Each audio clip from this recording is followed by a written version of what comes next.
Oh, hey fellow lost souls.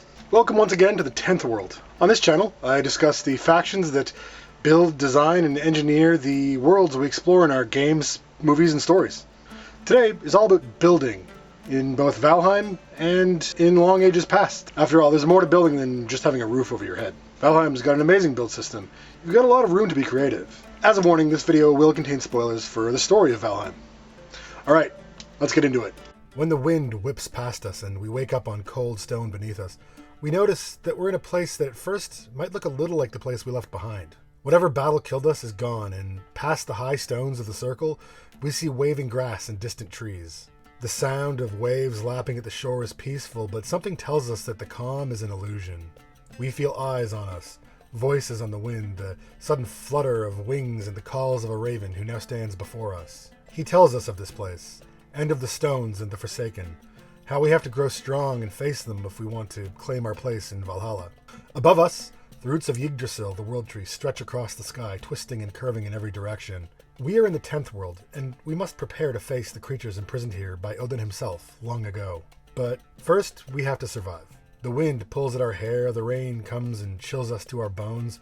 Creatures from the forest come out at night, and without a fire to cook, all we have to eat are berries and mushrooms. We'll need sturdy fences and walls, roofs to keep us dry, and defenses to preserve us from attack. As we stand here, we have nothing, only a scrap of leather to cover us. We will make tools from wood and stone and build our first cabin. It'll do for now, but we'll need more than this as our power grows and stronger enemies rise against us. Much like the first settlers to come to shore in the distant lands of Midgard, we must make our way in small steps if we hope to rise to the challenges this place offers. When the people in ancient times set out to explore, they often landed their ships on shores far from home and had to rely on their skills and knowledge. Building settlements takes time, and to get there, they had to survive long enough to learn about the lands around them, what to harvest and how. The Norse have a long and fascinating history of woodworking and carving. See my previous video in this series on woodworking. With these skills, they cut and harvested trees to build their settlements. When the land they found did not have many trees, they learned instead to construct their buildings from turf. They built using wooden beams and posts. Wooden parts were connected using various types of joints and fasteners when required. They used clay to protect the wood from the elements. Their floors were compacted earth and stone. Their roofs were timber framed and were built with a large open portion to allow smoke to escape from their fires. The structure most integral to these settlements was the longhouse, built using wood or turf and made to support several families. These buildings were places where groups of inhabitants slept, ate, and socialized. Portions of the longhouse were often set aside for storage and livestock, as well as for workshops, where they made their highly decorative furnishings and equipment. These travelers and settlers did not often use stone to build. It was expensive and time-consuming, and often unnecessary for the way they lived. They were known to carve inscriptions into stone, however, and use these to keep stories and honor those who had done worthy deeds. They had knowledge of iron and steel, and from these made many tools. They would also have had to make do with simpler materials when required during their earliest days. When we wake in the 10th world, we make our first tools from the sticks we gather and the trees we cut. We can find enough wood to make crude shelter. It's not until we've armed ourselves and faced our first true enemy, Eikthyr, that we can really start building. Until now, we've been able to use some of the softer wood, but with the Forsaken's antler, we have a new tool. We can finally start mining stone. Stone gives us much stronger walls and fortifications. We can also alter the land around us, digging deep ditches and piling dirt and stone into impassable barriers. This requires another tool, but we can get there shortly. We can mine metals, and with them, we can turn stone into blocks. We can build strong walls and buildings. We'll need a stone cutter for this. Now, to build, you have to keep your workbenches close, or build more if you want to expand. Your workbench is for wood and stone cutters for stone. You may want to spend some material to encase these benches in walls to protect them from attack or destruction, so that you can keep building around them. As I discussed in my video on woodworking, you can't just pile things on top of one another and expect them to stay upright. Rules of physics still apply here, and you have to learn to work around them. If any part of your building extends too far from the part that anchors it to the ground, it will quickly crumble and fall to pieces. You will know if this is the case by observing the color of the piece when you attempt to place it. A green tinted part means that it's sufficiently supported. Yellow means that it could use more but will stand, and red means that the part will fall unless more support is added. You'll want to plan your builds accordingly, but you can be very creative.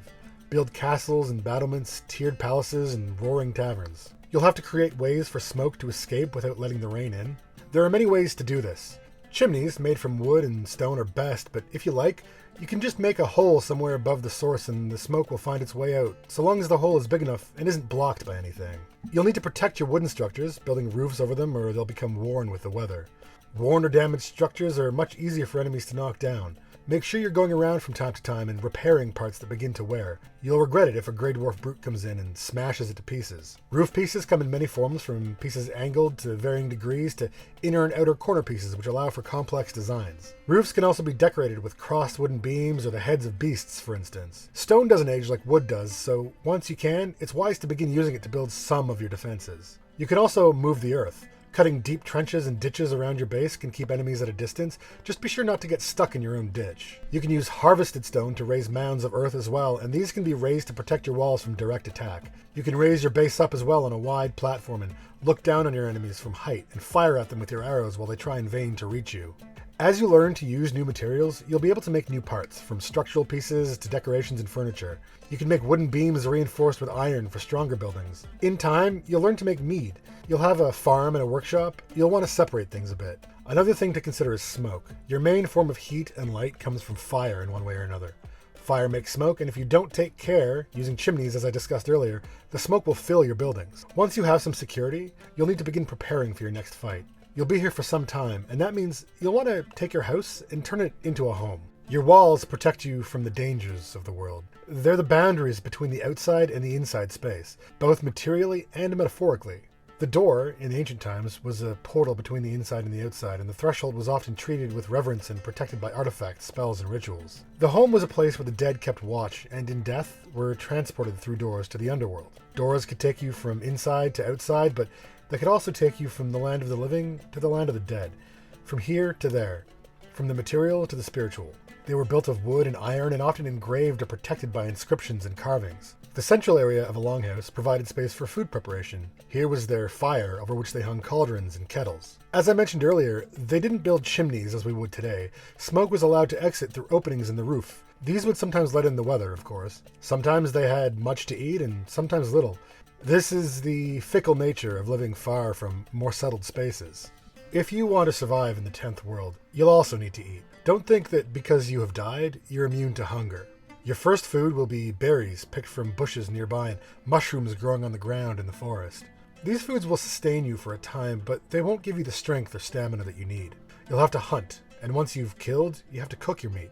You'll need to learn to build a place where you can prepare your meals safely. You'll need more and more as time goes on.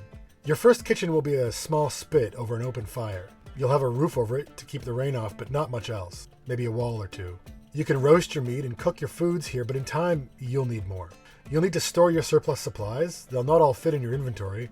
They'll weigh you down. You'll also want to cook more than 2 pieces at a time, otherwise it will take days to gather enough food to go out adventuring.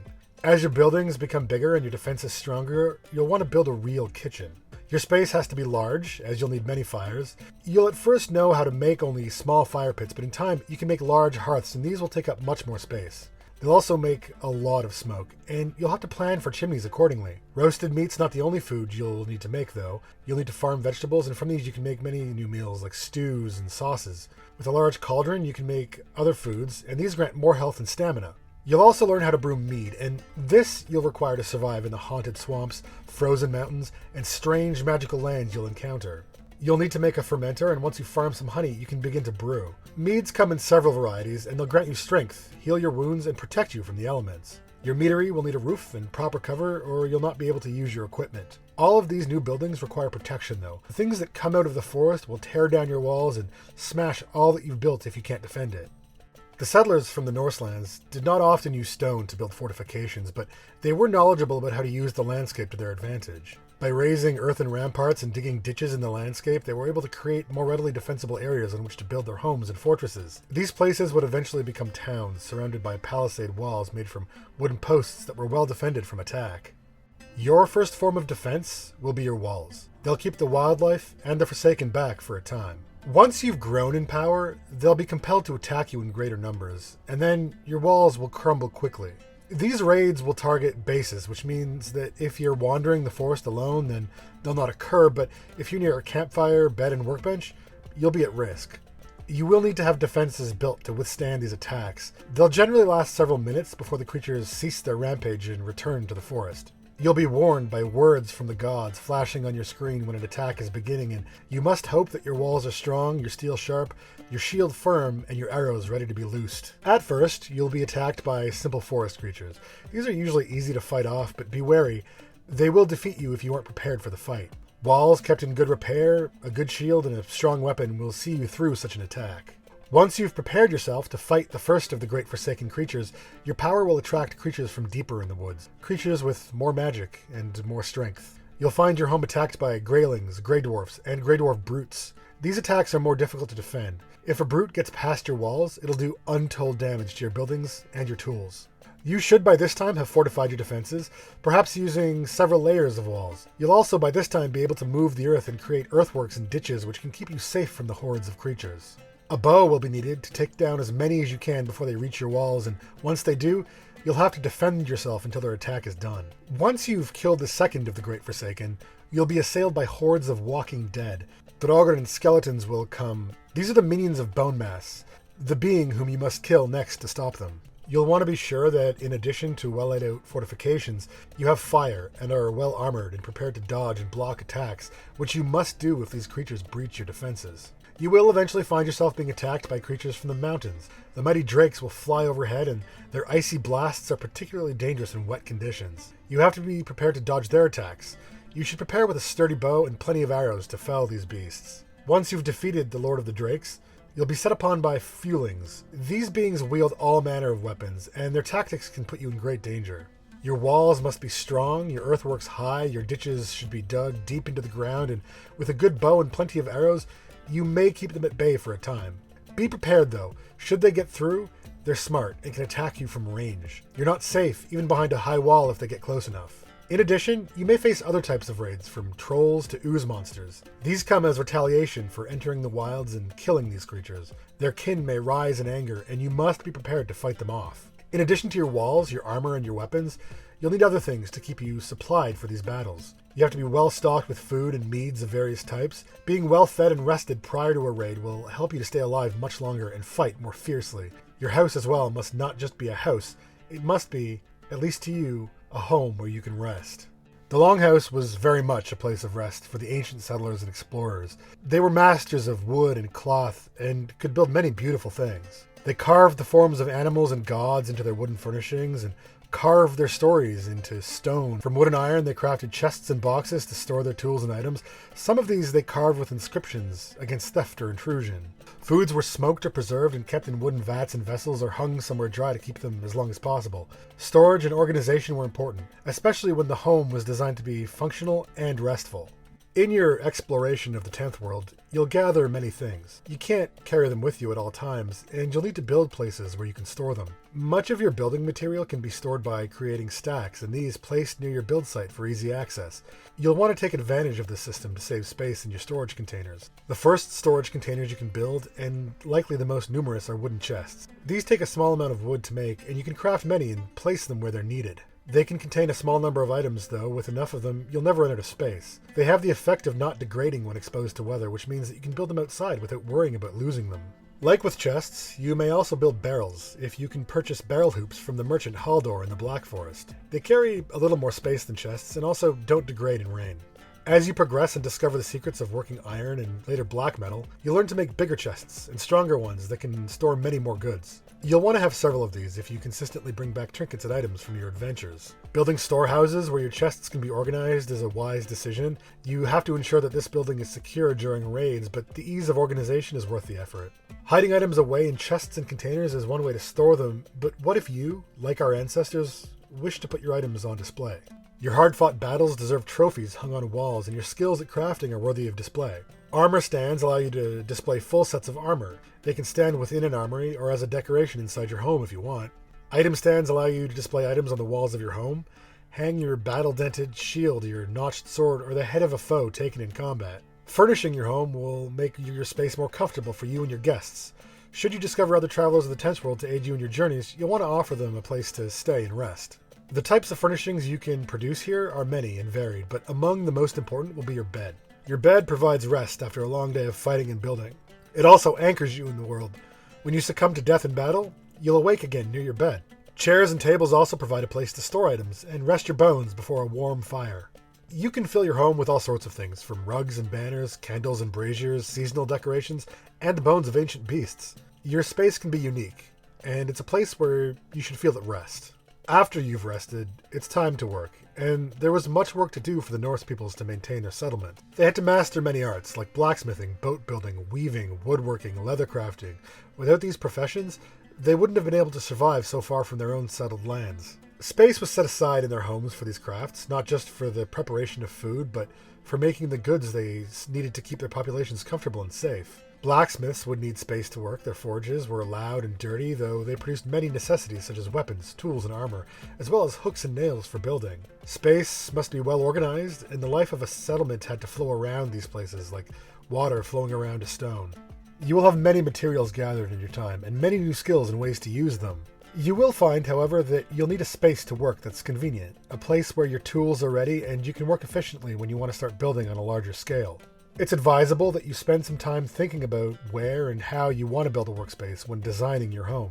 You'll likely not have all the items learned that you need to build at first, so setting aside a large area is best. Most of your crafting tables and stations require a certain amount of cover in the form of roofs and walls. Storage of materials shouldn't be too far from this area either. Many of your larger tools, such as your smelter and charcoal kiln, take up a lot of space, but they also require that you be able to access different sides of them to input material. Ensuring that you can do this requires that you plan out your space effectively. You'll spend a lot of time in your workshop when refining material and creating more and more powerful and useful items and equipment. You'll become frustrated if you can't move about this space and access all of your tools and stations. The same is true of your workshops in our own world. Long ago, the travelers and explorers had to survive in lands they'd never seen before. They brought their gods with them, and their monsters. They found new ones as well. They learned to use the land to build houses and defenses, and to turn those houses into homes. We in the 10th world have to also learn these lessons. No matter our goal, we'll be here for a while, and we'll likely spend that time well if we can turn the land around us into a place of rest. All warriors need rest, need a place to call home. We don't often just find such places. We have to build them for ourselves, or with others. We also have to learn how to protect them, to strengthen our walls against attack from the creatures that dwell in this strange land. Well, those are my thoughts on building in Valheim. I have to say, I love systems like this, and I love using them to make really cool stuff. I want to thank you all for watching. I appreciate everyone who sticks around. If you liked the video, please hit like, and if you don't want your house to fall down, hit subscribe. Let me know what cool stuff you guys have built in the comments down below, and also let me know if I missed anything. Oh, and before you go, I'm going to give a shout out to my patrons who help support the channel. Our $10 patron is Watsuki at the artisan level. If you want to get your name in the credits, head on over and sign up. The Patreon link is in the description. You'll get access to an exclusive Discord as well. And remember, keep your doors locked if you're in the Black Forest. Otherwise, you'll wake up to angry skeletons in your kitchen. Alright, thanks everyone. Bye, Internet.